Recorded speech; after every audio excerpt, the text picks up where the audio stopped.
आज हम बात को वहीं से आगे बढ़ाएंगे। और हम लोगों ने ये देखा था कि हम किसी एनालॉग सिग्नल को जब डिजिटल सिग्नल में कन्वर्ट करते हैं तो सबसे पहला स्टेप जो होता है वो होता है सैम्पलिंग का। और सैम्पलिंग का जो प्रोसेस होता है उसमें हम सिग्नल को अमूमी तौर पर कंटिन्यूअस टाइम सिग्नल से डिस्क्रीट टाइम सिग्नल में कन्वर्ट करते हैं। और उसके लिए हम लोगों ने कुछ एग्जांपल्स भी देखी थी। और हमने ये भी देखा था कि जब हम सैम्पलिंग कर रहे होते हैं तो हम जो सैम्पलिंग फ्रीक्वेंसी सिलेक्ट करते हैं वो ऐसी होनी चाहिए कि हमारा जो सिग्नल है वो कंटिन्यूअस टाइम से दोबारा जो है वो डिस्क्रीट टाइम में जब जाएगा तो डिस्क्रीट टाइम से प्रोसेस होने के बाद दोबारा हमारा सिग्नल कंटिन्यूअस टाइम सिग्नल बन सके, यानी रिकवर हो सके। अगर हम सैम्पलिंग फ्रीक्वेंसी ऐसी ना रखें जिससे सिग्नल रिकवर हो सके तो फिर डेफिनेटली हमारे लिए वो सैम्पलिंग करना बेकार है।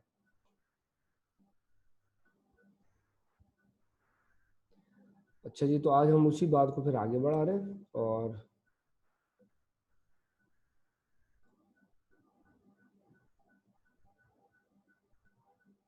ठीक है, मैं थोड़ा सा रिकॉल कर दूं कि लास्ट टाइम हम लोगों ने अगर आपको याद हो हमने कुछ सिग्नल्स लिए थे और उनको हमने सैंपल किया था। ठीक है, और हम लोगों ने ये देखा था कि अगर हम किसी सिग्नल को दोबारा रिकंस्ट्रक्ट करना चाहते हैं तो फिर हमारे जो सिग्नल है उसकी फ्रीक्वेंसी इस रेंज के दरमियान होनी चाहिए। तो आज हम बात को फिर यहीं से स्टार्ट कर रहे हैं। राइट। अच्छा जी, हम लोगों ने जो एलियासिंग का कॉन्सेप्ट पढ़ा था, अगर हम थोड़ा सा उसको रिकॉल करें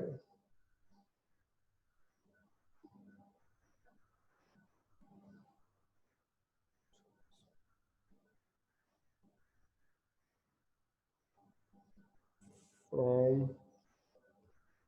the concept of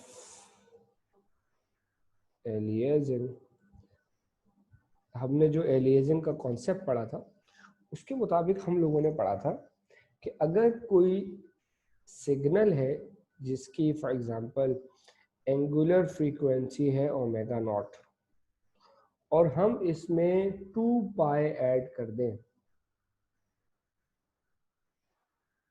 तो हमारे पास वही सिग्नल दोबारा आ जाता है, उसकी वही शेप दोबारा आ जाती है और इसको हम कहते हैं फर्स्ट एलियास। और फिर अगर हम 4 पाई ऐड करेंगे तो सेकंड एलियास, 6 पाई ऐड करेंगे तो थर्ड एलियास। अगर इसको हमने जेनेरिक फॉर्म में इस तरह लिखा था कि इसके साथ हम लिखते हैं के की वैल्यू 1 हो सकती है, 2 हो सकती है, ये एक इंटीजर है। ठीक है, और इसे हम कह सकते हैं कि जो हमारे पास नई फ्रीक्वेंसी आएगी वो होगी ओमेगा के। अब ये जो के है, ये के एक इंटीजर है और इसकी वैल्यू इनफैक्ट जीरो भी हो सकती है। जीरो ले लेंगे तो ओमेगा नॉट ही रहेगा ये। ठीक है, तो इसकी वैल्यू हम जीरो ले सकते हैं। अगर इसकी वैल्यू हम 1 रखते हैं तो ओमेगा नॉट प्लस 2 पाई हो जाएगा और ये यहाँ 1 आएगा तो ये ओमेगा 1 का मतलब है कि हमारे पास फर्स्ट एलियास होगा। ठीक है, इसी तरह 2 ले सकते हैं हम, 3 ले सकते हैं हम, 4 ले सकते हैं, up to so on and so forth. अब ये जो के है इसकी वैल्यू के हिसाब से हमारे पास एलियास आना शुरू हो जाते हैं।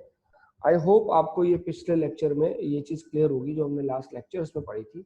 एलियासिंग का कॉन्सेप्ट एक बार आप दोबारा देख लीजिएगा। ठीक है, अब हम ये पीछे पढ़ चुके हैं कि ये जो ओमेगा है ये दरअसल एंगुलर फ्रीक्वेंसी है और एंगुलर फ्रीक्वेंसी को इस तरह भी लिखा जा सकता है 2 पाई एफ, क्योंकि इसके सबस्क्रिप्ट में के आ रहा है तो यहाँ पर के आ जाएगा, इज इक्वल टू, इसको हम लिख सकते हैं 2 पाई एफ, इसके सबस्क्रिप्ट में नॉट है तो नॉट आ जाएगा, प्लस 2 पाई के।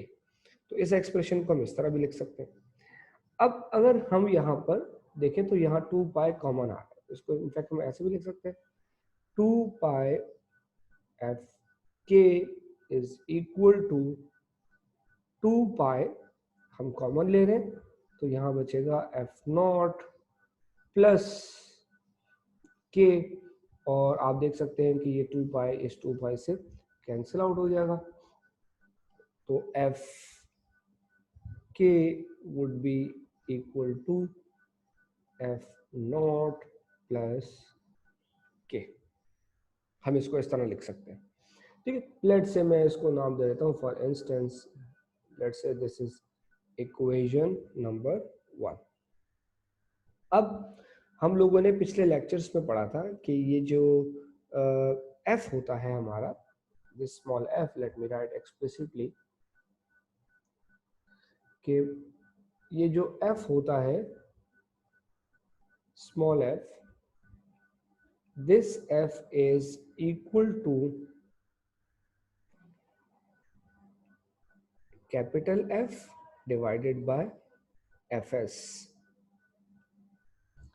ये जो कैपिटल एफ है ये सिग्नल की फ्रीक्वेंसी है जब वो कंटिन्यूअस टाइम, और स्मॉल एफ सिग्नल की फ्रीक्वेंसी है जब वो डिस्क्रीट टाइम। तो याद रखें कि कंटिन्यूअस टाइम सिग्नल जो है उसकी फ्रीक्वेंसी कैपिटल एफ होती है और डिस्क्रीट टाइम सिग्नल की फ्रीक्वेंसी स्मॉल एफ होती है, ये हम पीछे पढ़ चुके हैं।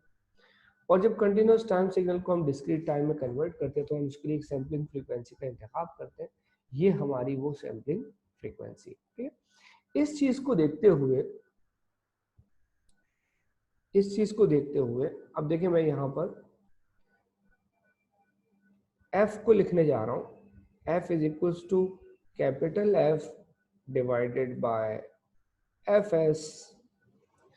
अगर यहाँ पर मैं लिख दूँ नॉट तो इस फ्रीक्वेंसी के साथ भी नॉट आ जाएगा, और बिल्कुल इसी तरह अगर मैं लिखूँ f is equals to f divided by F s, और मैं अगर यहाँ लिख दूँ k तो फिर इसके साथ भी k आ जाएगा। अब इन दोनों रिलेशंस को, यानी एफ नॉट और एफ के, इन दोनों रिलेशंस को हम सब्स्टिट्यूट कर रहे हैं इक्वेशन नंबर 1 के अंदर, ठीक है। सो अगर हम इसे सब्स्टिट्यूट करें, substitute above in equation number 1, तो फिर हमारे पास जो है वो इस एफ के की जगह, इस एफ के की जगह अब हमारे पास क्या आएगा, F K upon F S आएगा। This would be F K divided by F S is equal to, इस एफ नॉट की जगह हमारे पास आएगा F naught divided by F S plus K. I hope इसमें कोई कंफ्यूजन नहीं होगी, ठीक है। और अगर मैं फॉर एग्जांपल मैं इसको अगर कह देता हूँ इससे, दिस इज इक्वेशन नंबर 2, और अगर मैं इस इक्वेशन को एफ एस से मल्टीप्लाई कर दूं दोनों तरफ, ठीक है, let me write this explicitly,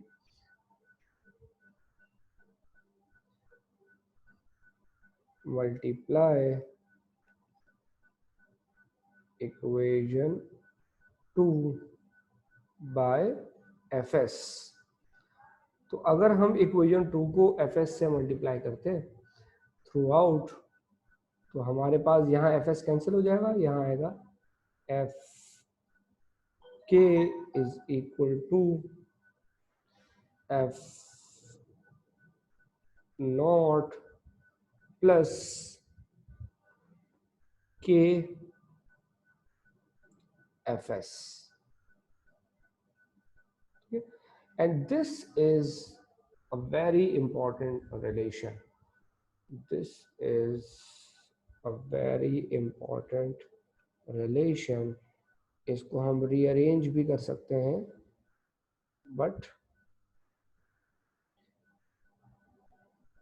ये एक बहुत ही इम्पोर्टेंट रिलेशन है, और इस रिलेशन को अगर हम रीअरेंज करके लिखना चाहें तो इसे हम इस तरह भी लिख सकते हैं। देखिए अगर मैं इस के एफ एस को वहां लेके जाऊंगा तो एफ नॉट की शक्ल में भी हम इसको लिख सकते हैं, and this f naught would be equals to f k minus k F s, ठीक है।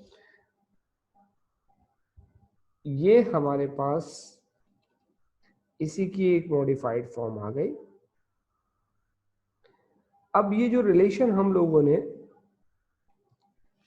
डिराइव किए हैं, इन दोनों रिलेशंस का, इनफैक्ट ये दोनों एक ही हैं, इस रिलेशन का जो बुनियादी ऑब्जेक्टिव होता है वो हम यूज करते हैं फॉर एलियासिंग, ठीक है। इन दोनों रिलेशंस में आपको जो एफ नॉट नजर आ रहा है, ये जो एफ नॉट नजर आ रहा है, this f not is, this f naught is the fundamental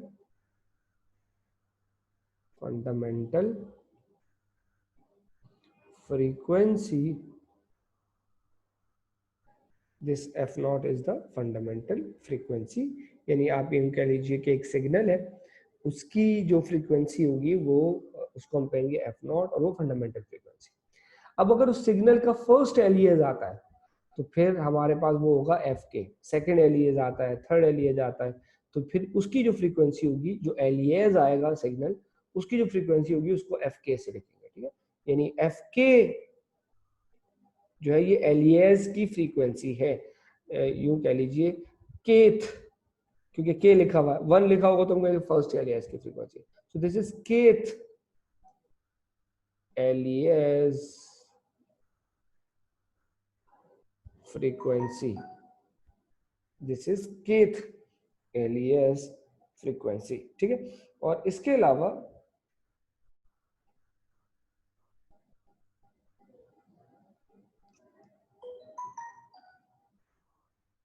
excuse me, ये कुछ बच्चे हैं, ओसामा हैदर ने हमें ज्वाइन किया हुआ।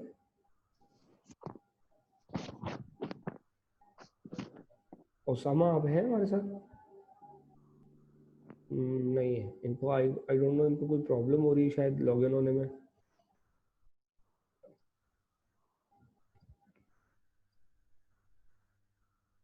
लेट मी,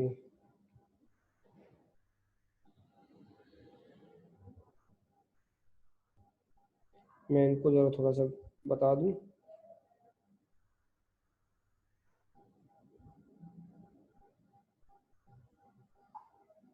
अच्छा जी, सॉरी, तो हम बात कर रहे थे कि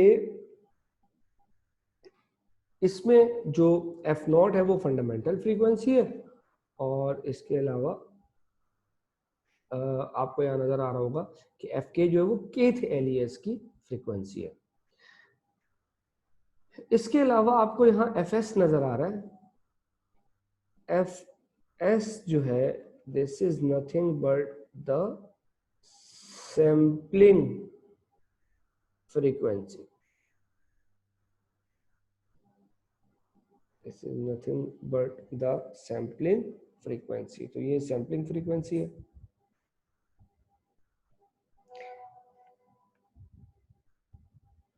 एक्सक्यूज मी, ये कुछ बच्चों को शायद प्रॉब्लम हो रही है लॉग इन करने में।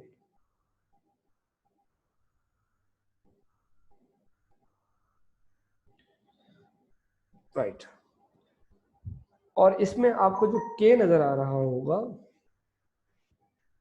ये के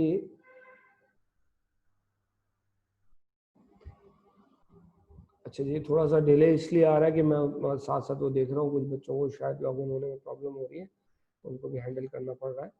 इसमें ये जो के आपको नजर आ रहा है, this shows the number of alias, so K basically is an integer and shows the number of alias, ठीक है।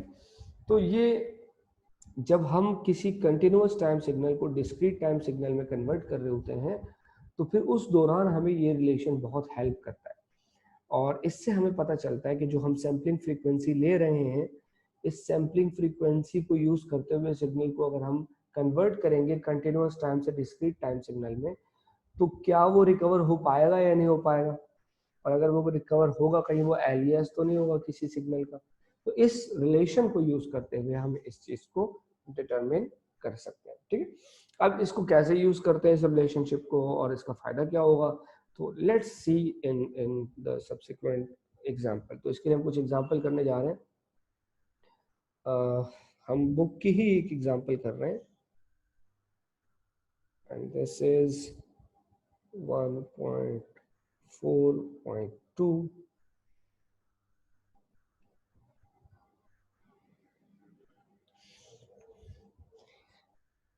इस एग्जाम्पल में हमें एक सिग्नल गिवन है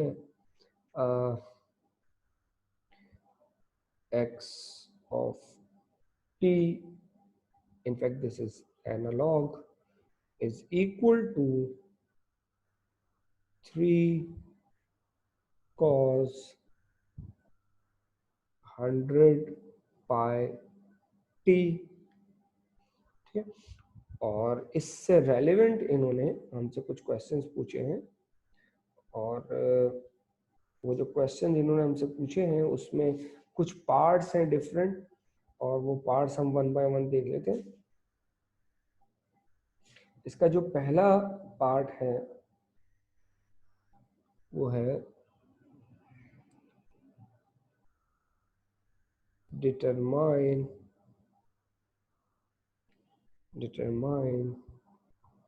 minimum sample rate to avoid aliasing, ठीक है, aliasing को अवॉइड। सॉरी सर, इसका एग्जाम्पल का पेज नंबर कौन सा? यार ये पेज नंबर मेरे पास इस वक्त मुझे याद नहीं आ रहा है इसका पेज नंबर कौन सा है। ठीक है, एग्जाम्पल मेरे पास सब में लिखी हुई है, आप इसको तलाश कर लीजिएगा, पहला ही चैप्टर है। ठीक है, और एग्जाम्पल नजर आ रही है 1.4.2, तो मेरा ख्याल है ढूंढने में इतनी मुश्किल नहीं होनी चाहिए। हम फॉलो करें थर्ड एडिशन को ना, थर्ड एडिशन को, तो थर्ड एडिशन में देख लीजिएगा।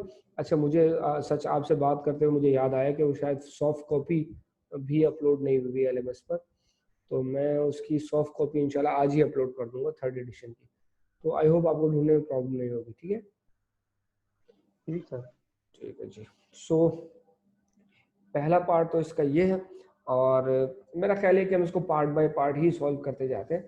तो सबसे पहले इसी पार्ट को हम सॉल्व करने की कोशिश करते हैं। ठीक है, तो इस पार्ट में सबसे पहले तो हमसे कहा गया कि हमें कम से कम सैम्पलिंग रेट यानी सैम्पलिंग फ्रीक्वेंसी आप कह लीजिए ये मालूम करनी है, ताकि एलियासिंग ना हो।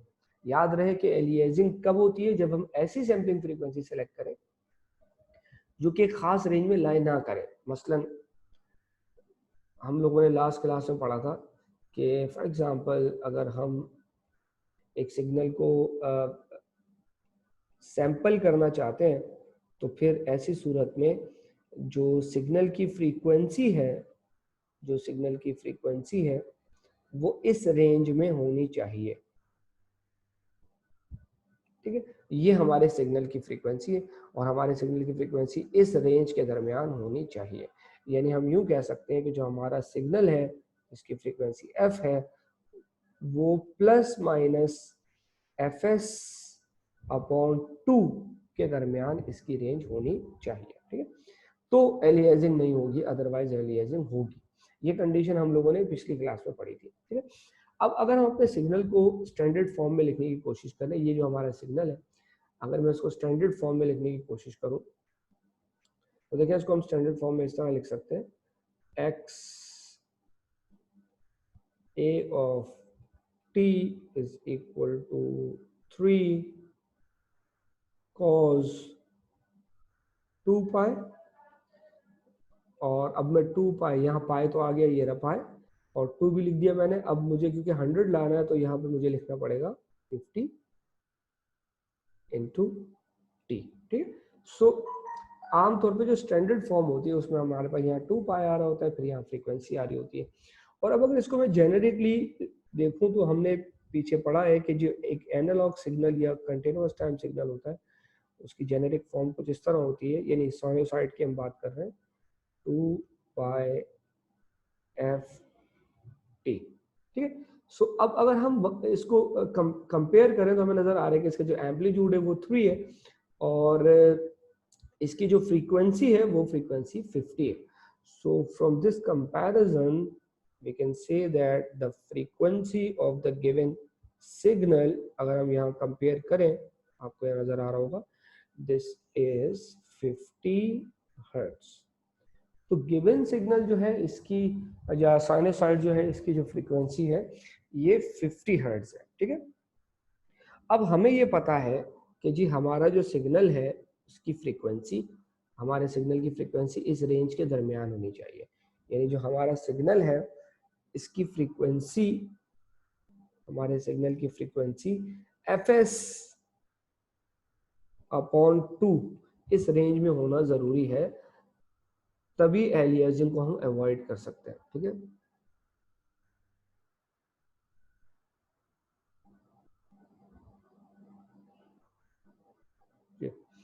सो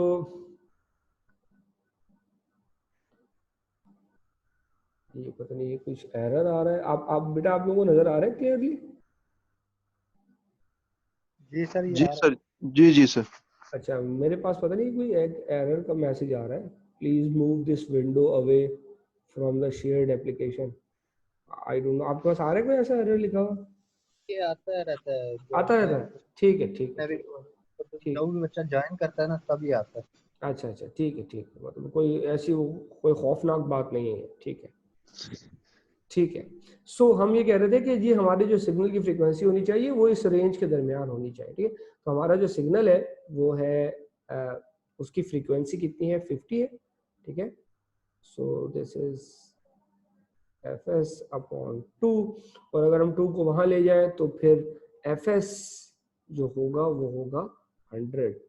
इसका मतलब ये हुआ कि 100 हर्ट्ज की फ्रीक्वेंसी हमें लेनी पड़ेगी, सैम्पलिंग फ्रीक्वेंसी, तो एलियासिंग से हम बच सकते हैं। कम से कम इतनी फ्रीक्वेंसी हमें एडॉप्ट करनी पड़ेगी, सैम्पलिंग फ्रीक्वेंसी, तो हम एलियासिंग से बच सकते हैं, ठीक है। क्वेश्चन ये था, मैं इसको बाहर दिखाया था, वो कह रहे थे कि डिटरमाइन मिनिमम सैंपल रेट।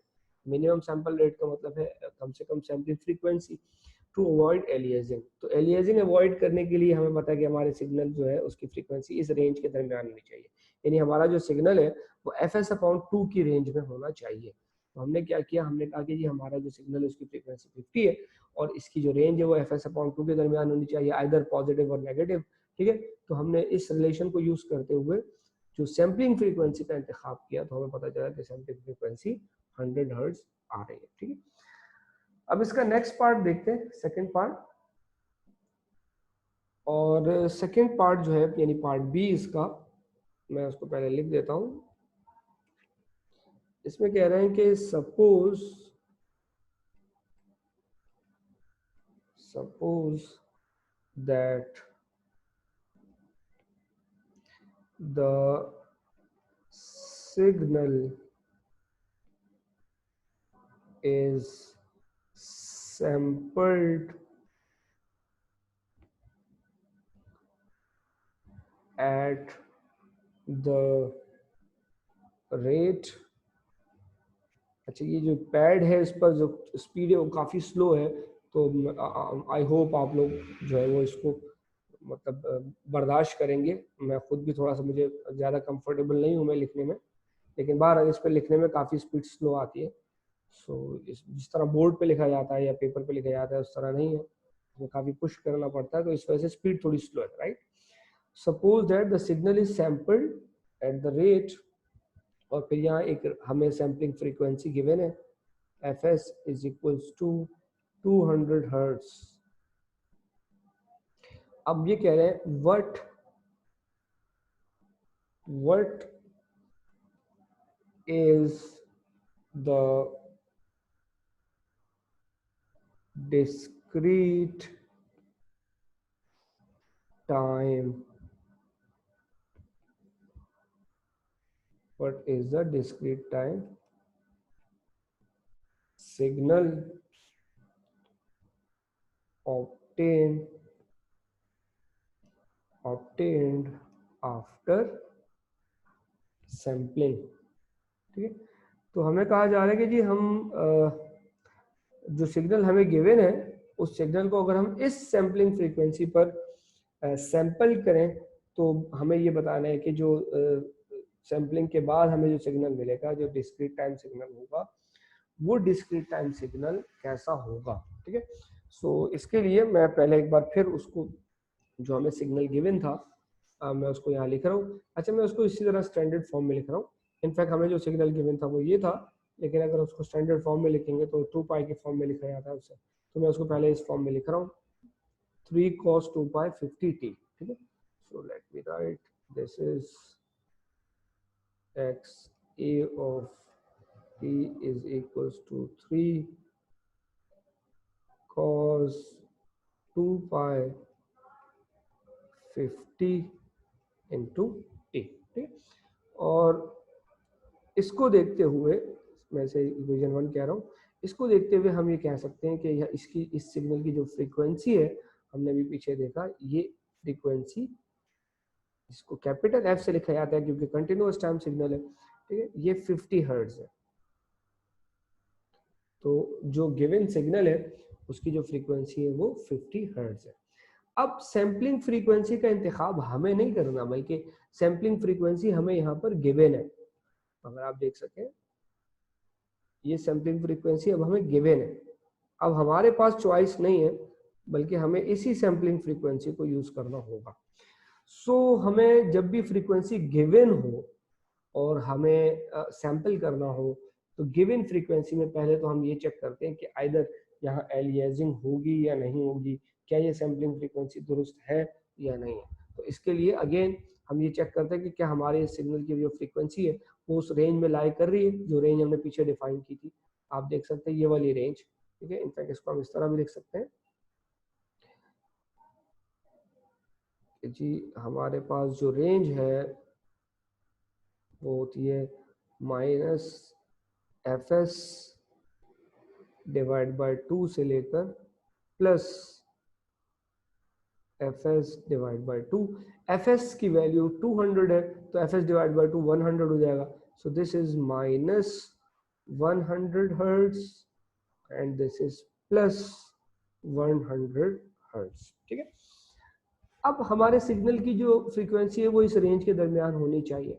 सो आपको नजर आ रहा है -100 से +100 के दरमियान ही 50 आ रहा है, इसलिए 50 जो है वो क्योंकि इस रेंज के अंदर आ रहा है, इसलिए ये जो सैम्पलिंग फ्रीक्वेंसी ये बिल्कुल सही है और हमें जो एलियासिंग है उसका सामना नहीं करना पड़ेगा, ठीक है। सो मैं इसको यहाँ इस चीज को पहले लिख देता हूँ explicitly, since f lies within the, sorry,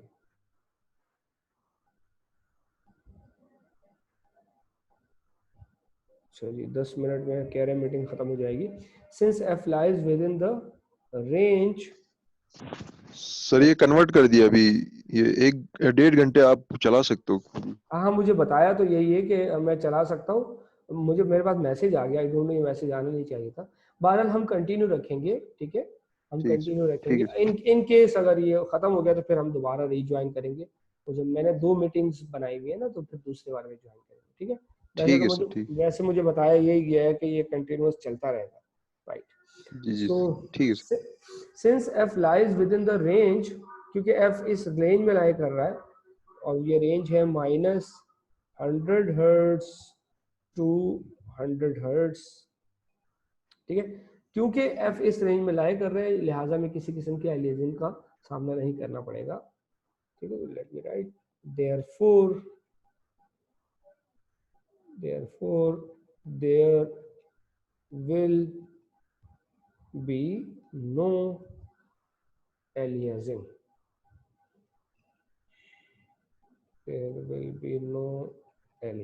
ठीक है। एलियासिंग नहीं होगी और हम इस सैम्पलिंग फ्रीक्वेंसी को एज इट इज यूज कर सकते हैं। अब जब हम सैम्पलिंग करने जा रहे होते हैं, तो सैम्पलिंग करने के लिए अगर आपको याद हो, लास्ट लेक्चर हम लोगों ने पढ़ा था और उसमें हमने पढ़ा था कि एक सिंपल रिलेशन यूज हो सकता है, और वो रिलेशन क्या है कि हम t को n/fs से रिप्लेस कर देते हैं। सो t की जगह पर जहां t लिखा हुआ आ रहा है वहां n अपॉन एफ एस लिख सकते हैं। ये याद रखें कि सैम्पलिंग दो तरह से हम कर सकते हैं और मैंने दोनों मेथड कंपैरेटिवली आपको दिखाई भी थे। पहले मैं खैर इसको डिस्कस कर लेता हूँ। t is equal to n divided by F s. F s की वैल्यू हमारे पास है 200। यहाँ एक चीज जो बहुत ज्यादा जरूरी है वो ये बेटा, अक्सर स्टूडेंट्स, क्योंकि मैं काफी अरसे से डीएसपी पढ़ा रहा हूँ, मैंने ऑब्जर्व किया बच्चों को कि जब वो सैम्पलिंग कर रहे होते हैं तो वो अक्सर by mistake F S upon 2 की वैल्यू जो कि 100 है वो यहाँ पे रख देते हैं। तो एफ एस अपॉन 2 तो हम एलियासिंग चेक करने के लिए देख रहे होते हैं, यहाँ आपने एफ एस की वैल्यू रखनी है। To be very careful about that कि आप जब सैम्पलिंग कर रहे होंगे तो आपने यहाँ एफ एस की वैल्यू रखनी है, एफ एस अपॉन 2 की वैल्यू नहीं रखनी है। ठीक है, इस वैल्यू को हमें पुट करना होगा इन इक्वेशन नंबर 1 में। ठीक है, व्हाट वाज इक्वेशन 1? इक्वेशन 1 हमारे पास ये लिखी हुई है 3 cos 2 pi 50 t। सो अगर हम इक्वेशन 1 को दोबारा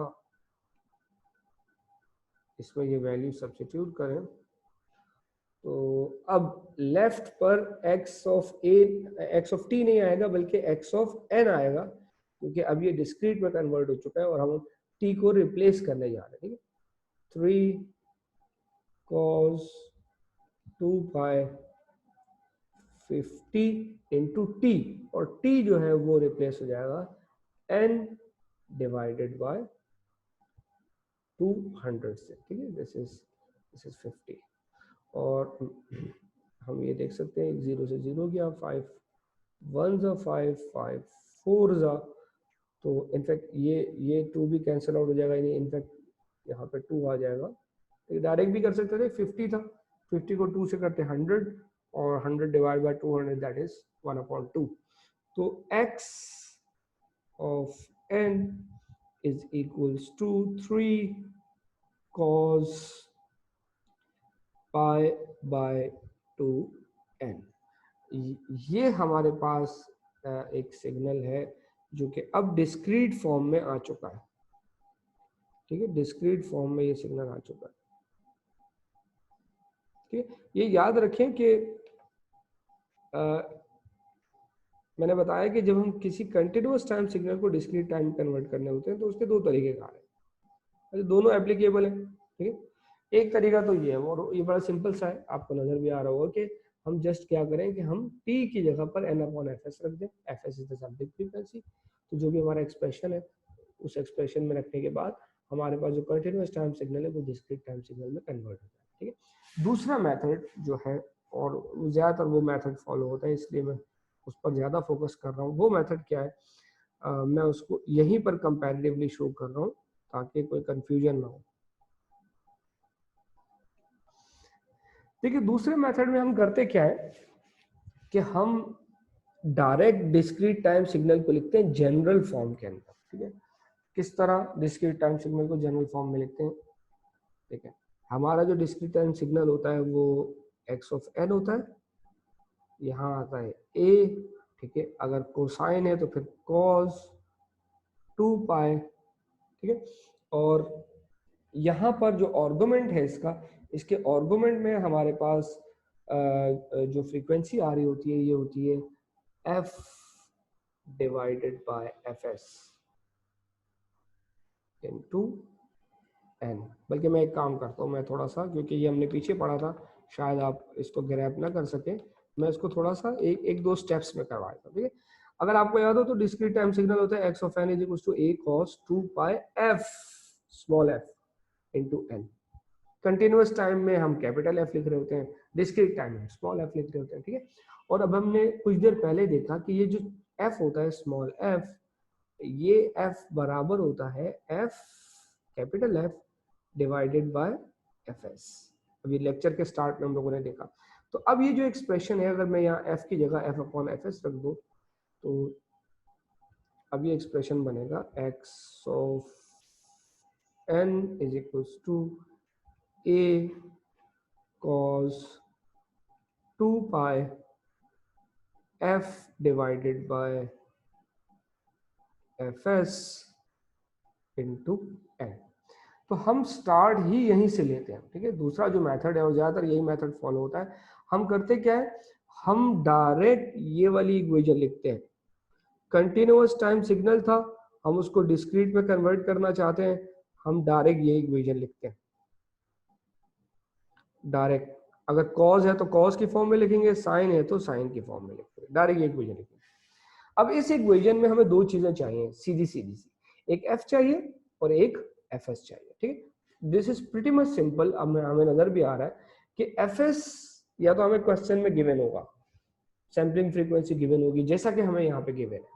यहाँ में सैम्पलिंग फ्रीक्वेंसी कितनी गिवन थी जब हमने स्टार्ट किया, this is 200। Late me right, F S हमें गिवन है 200, 200 हर्ट्ज, और एफ भी हमें गिवन होगा, क्योंकि सिग्नल जो हमें गिवन है उस सिग्नल से हम एफ कैलकुलेट कर सकते हैं। हम यहाँ देखें जो सिग्नल हमारा है उस सिग्नल की फ्रीक्वेंसी कितनी है, 50 हर्ट्ज है। तो ये एफ भी नॉर्मली हमें पता होता है जब हम सैम्पलिंग कर रहे होते हैं, और दिस इज 50 हर्ट्ज, ठीक है। अब हमने क्या किया, हमने डायरेक्ट डिस्क्रीट फॉर्म लिखी और अब इसके अंदर ये वैल्यूज पुट कर देंगे, बस हमारे पास डिस्क्रीट सिग्नल आ गया। यानी हमने स्टार्ट ही यहाँ से लेना होता है, ठीक है। अब अगर मैं यहाँ वैल्यू सब्स्टिट्यूट करूं तो x of n is equal to a। अच्छा, a जो है वो भी जाहिर सी बात है, हमें अपने जो सिग्नल हमें गिवन था, जैसे कि आपको यहाँ नजर आ रहा होगा, अच्छा थोड़ा सा ये आई डोंट नो इसमें कोई प्रॉब्लम है। सिग्नल हमारा था x of t is equal to 3 cos 2 pi 50t, ठीक है। तो इसमें जो a है जाहिर सी बात है वो ये 3 होगा, तो हम ये मैं बल्कि इसको लिख देता हूँ ताकि कंफ्यूजन ना हो। a की वैल्यू जो है वो है हमारे पास 3। सो अब अगर हम इसके अंदर a की वैल्यू रखेंगे तो ये होगा 3 cos 2 pi, और f की जगह हम लिख सकते हैं 50, जबकि fs की जगह हम लिख सकते हैं 200 इंटू n, और x of n is equal to 3 cos, देखें 2 into 50 that is 100, 100 divide by 200, तो ये हो जाएगा, नीचे 2 बच जाएगा सिंपल। और this is our discrete time signal. तो अपेरेंटली, खैर शायद आपको लग रहा होगा ये तो अजीबोगरीब मेथड है, लेकिन अपेरेंटली ये बहुत सिंपल है। आपने देखा कि आपका जो कंटिन्यूअस टाइम सिग्नल था वो कॉस की शक्ल में था, तो आपने ये इक्वेशन लिखी और अपने सिग्नल से एफ लिया और एफ एस लिया। एफ एस आपको गिवन होगा या आपको एफ एस को कैलकुलेट करना होगा, ठीक है। आपने इन दोनों को यहाँ रखा और आपके पास डिस्क्रीट सिग्नल आ गया। ए आपने देखा आपके सिग्नल में क्या है। तो ये मेथड ज्यादा